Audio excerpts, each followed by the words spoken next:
Okay, so I had a request for another excellence question. So this is one from the 2009 paper.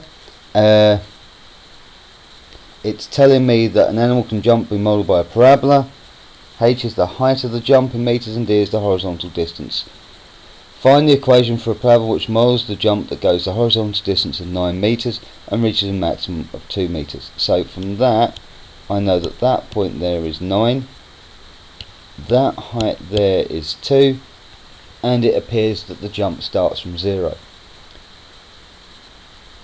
So, as with most of these, there's two ways I can do this. The first way I can do this would be completing the square. The horizontal transformation puts the maximum at 4.5. Sorry, the vertex at 4.5 across, because that's halfway between the 9 and the 0. And then I can use, in fact it goes up 2, and then I can work out the scalar.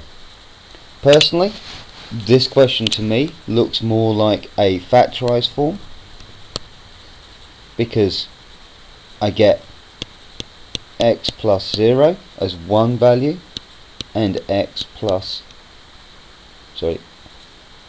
minus 9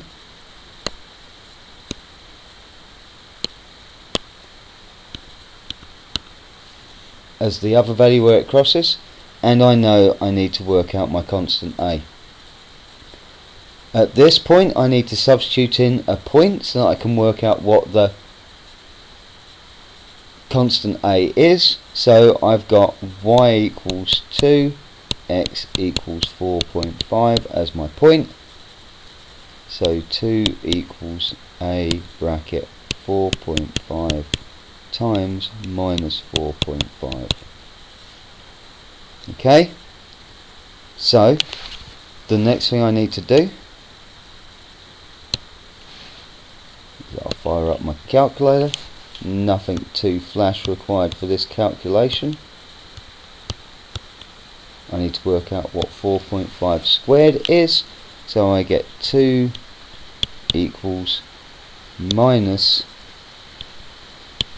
20.25 a, so a equals 2 divided by 20.25, and it's a minus.